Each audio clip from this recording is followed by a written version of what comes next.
Hoje tenho o prazer de receber aqui Regis Terêncio como meu co-host. Obrigado por estar participando com a gente. Eu que agradeço. Obrigado mais uma vez. O Regis, que todo mundo já conhece, esteve aqui mais ou menos um mês atrás, um mês e meio, por não é aí. isso? Aham.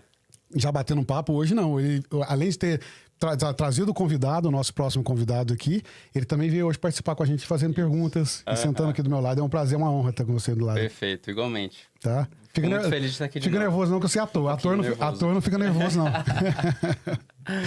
E aqui, aqui na nossa frente, eu quero mais uma vez agradecer. Apresenta pra gente o convidado. Hoje. Claro. Temos aqui hoje com vocês. Posso apresentar igual. Né, teve uma época no Brasil que eu trabalhava como produtor musical. Eu entrava no palco e chamava. Mas não, eu vou ter que gritar no microfone, melhor não. Pode falar. Temos aqui com vocês, eu quero ouvir as palmas do público. Temos aqui com vocês, Michael Alves. Tá. O Michael, quando fala Michael, vem Jackson na cabeça, não vem? Michael Jackson, é verdade. Não tem jeito. Não é ele. É. Michael... Pequenas diferenças. Pequenas diferenças. Não na coloração. Mas... Talvez na Em dança. certas Michael. épocas. Talvez... Exatamente. Depende da Michael época. veio da cor original. Michael, antes de mais nada, eu quero agradecer mais uma vez. Obrigado por ter aceito o convite. Obrigado, digo eu. Eu ainda nem terminei de introduzir o Michael. O Michael é advogado de lesões e acidentes aqui na Califórnia. E ele tá com o escritório dele há mais de 23 anos e atendendo principalmente a brasileiros. Então, ele tem esse viés muito forte de ajudar a comunidade dos brasileiros aqui. Ele é americano, mas já morou no Brasil, já fala português fluente, então ele conhece muito da cultura e ele tem essa veia dele bem ativista, assim, de ajudar os brasileiros. Que bacana isso. Aliás, eu sou até duplo nacional, para falar a verdade. No momento, eu sou americano porque eu estou em terreno americano. Mas na hora que eu entrar... Por exemplo... Chega o microfone mais perto um pouquinho. Quando eu chegar no puxar consulado brasileiro, por exemplo, atravessando a porta, eu já sou legalmente um brasileiro. Okay? Quando eu estou num país de terceiros, eu posso escolher se eu vou me apresentar como se fosse americano ou brasileiro. Uau. E, aliás, diferentes nacionalidades têm diferentes vantagens. Com certeza. Então, por exemplo, na França... às vezes mais vantajoso ser americano, outras vezes mais vantajoso ser brasileiro, dependendo de onde você está e com quem você está lidando. Realmente. Porque a França tem esse detalhe, né? Eles não gostam muito de falar inglês, né? Não gostam. Não, mas as autoridades francesas respeitam mais os americanos. Então, se for polícia, americano. Se for qualquer outro francês, brasileiro. Entendi. Faz sentido. É muito útil isso, hein?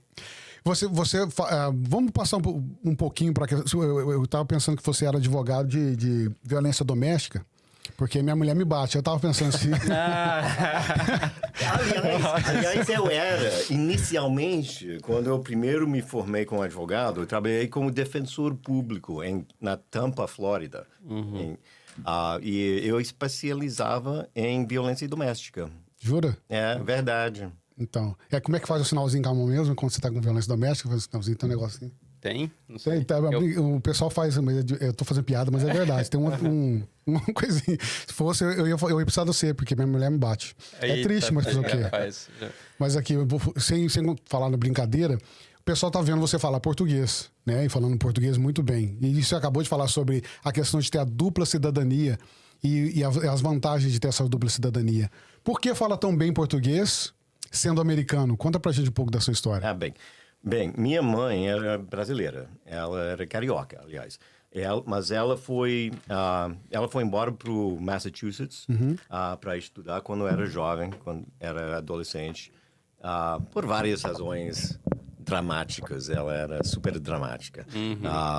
E ela acabou conhecendo meu pai, irlandês-americano, arquiteto, sabe, de Connecticut. Conheceram-se em Nova York. E o resultado acabou sendo eu e a minha irmã. Mas, eventualmente, separaram e divorciaram. Mas muito amigavelmente. E minha mãe se formou em ciência política no MIT, em Massachusetts. E depois voltou para o Rio para ser professor na UERJ, e ativista, etc. E me levou com ela e a minha irmã para me educar com a cultura brasileira. Ele me botou numa escola brasileira para eu aprender bem português. A sua irmã fala português também, então? Fala, até melhor do que eu. Sério? Bastante melhor que eu, aliás. Bacana. Pô, você fala muito bem. Inclusive, quando eu conheci o Michael, eu tinha dúvidas se de verdade ele era americano ou se ele fazia um sotaque pra fazer um charme, mas na verdade, tipo, Um charme. Osasco, tipo, era brasileiro mesmo, entendeu? Mas Não, você fala tão bem português. Eu até falei lá na cozinha agora há pouco, né? Que seu português é muito polido, inclusive. Na questão da fala gramatical mesmo, você fala até melhor que muitos brasileiros. Mas como eu lhe disse, é porque eu falo com cuidado. Verdade. Tem que ter cuidado para se falar, né? É preciso, sim. E você passou essa temporada no Brasil, e depois você voltou para os Estados Unidos, continuou e desde então... Bem, minha vida inteira era sempre de lá para cá. Quando eu estava morando com meu pai nos Estados Unidos, eu passava as férias com minha mãe no Rio, sabe? Depois de me formar do high school, eu voltei para o Rio, morei lá um ano antes de ir para a faculdade. Então, eu sempre estive muito ligado ao Brasil, assim. Mas depois que eu me casei com uma americana aqui de San Diego. Depois disso, eu acabei um pouco fora da cultura brasileira, até chegar de volta aqui à Califórnia, morando aqui em Los Angeles. E quando comecei a trabalhar nessa área de acidentes, eu comecei a me reconectar com a cultura e com a comunidade brasileira. Antes de me formar em Direito, aliás, em Massachusetts, quando eu era estudante, eu trabalhava como intérprete de português. E também tive um emprego como outreach worker, né? Como se fosse uma assistência social, mais ou menos, né? Mas a ideia era que eu trabalhava para o Hospital de Cambridge para encontrar brasileiros que precisavam de seguro de saúde e conectá-los com serviços que precisavam, né? Que era, aliás, é muito interessante, sim, porque, sabe, o Massachusetts tem mais serviços em português do que Nova York. Tem mais brasileiros em Massachusetts, em Boston, do que em Nova York. Porque no Massachusetts tinha já uma comunidade portuguesa antes de chegar os brasileiros, né, por causa dos cabo-verdianos, né, ou aqueles que chegaram para o New England para trabalhar na indústria de pesca. Então, quando chegaram para os Estados Unidos, os brasileiros procurando serviços em português foram para Boston, que já tinha serviço lá. Interessante. E antes da gente continuar a conversa, só queria lembrar para o pessoal que está assistindo que a gente vai falar de um assunto aqui muito interessante, que é sobre a Little Brazil. Não sei se você, brasileiro que está assistindo aí, se você já sabe da Little Brazil. Tem a Little Etiópia, tem a Little Italy e a Little Brazil. Você está sabendo que existe ou que vai existir? Está sabendo? A gente vai conversar disso. Nem eu estou sabendo dessa. E também a gente vai falar aqui sobre assuntos muito interessantes de direitos que brasileiros têm aqui na Califórnia e não fazem ideia disso. Exato. São muito, muito úteis. Então, só lembrando para você que está assistindo que a gente vai conversar desses assuntos. Então, fica aí que vai chegar lá. Ilegais têm direitos? Vocês vão saber se legais. Exatamente. Se pessoas indocumentadas aqui têm muitos direitos, não tem direito nenhum. Quando bater o carro, tem que simplesmente baixar a cabeça, chorar e dormir na cama, que é cama quente? Não, você tem muitos direitos aqui e a gente vai falar um pouco sobre isso aqui também. É muito importante. Você falou que agora há pouco, quando a gente estava conversando, sobre ter feito trabalho com família antes, trabalhar com advogado de família. De violência doméstica. Violência doméstica, agora há pouco. Não exatamente de família, né?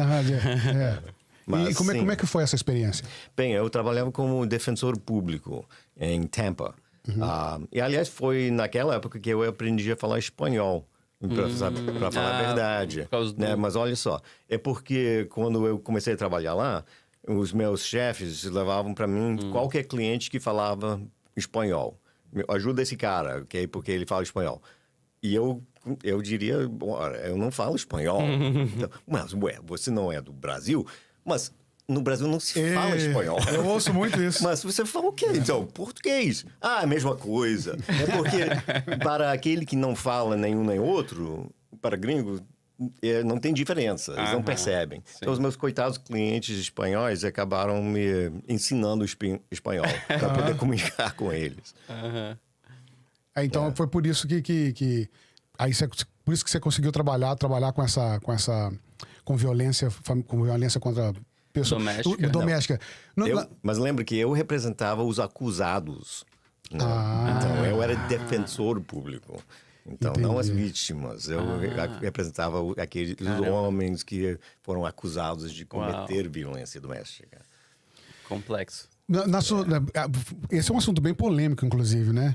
Na sua experiência, o índice de homens que cometem violência doméstica, principalmente naquela época, eu acho que o mundo mudou bastante hoje, mas a violência continua. O índice é tão alto e tão alarmante quanto se diz? Bem, lembra que violência pode ser até apenas um toque de um dedo no corpo de uma pessoa. Porque isso, tocando no corpo de uma pessoa sem permissão, é um crime, ok? E, aliás, muitos dos meus casos eram coisas super menores, como isso. Cuspindo numa pessoa, por exemplo, é crime, se for contra a vontade deles. Então, mas a política da época, da polícia, era para não tolerar nenhum incidente de violência doméstica. Então, mesmo se fosse um leve toque, se a vítima estava reclamando, o homem ia preso. Okay? E talvez um terço dos meus casos eram assim. Né? E depois a mulher seria arrependida e voltava para o corte dizendo que realmente ele não bateu em ninguém. Cara, então tinha muito desses casos. Muitos. O índice de arrependimento é muito grande, isso. então. Tinha também muitos incidentes de mulher zangada com o namorado. Sim. Porque tem também esse detalhe, mulher também comete violência doméstica também. Que temos aqui o caso do registro. Muito raramente eu vi que eu tinha cliente que era mulher. Mas o que mais acontecia é que ela se zangava e discava 911, que é para levar o homem preso, né? Porque já sabia que o homem já ia direto com a acusação. Sem muitas provas, não precisava nem de muitas provas. A palavra dela bastava. Então, então muitas se aproveitavam disso também para... Eu achei, aliás, uma situação muito ruim.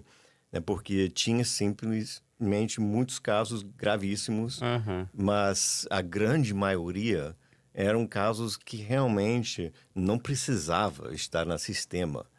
Okay? E os casos sérios ficavam mais escondidos entre aqueles outros casos. Eu pensei que era simplesmente melhor, na minha opinião, dar um foco nos casos graves que precisavam realmente de atenção.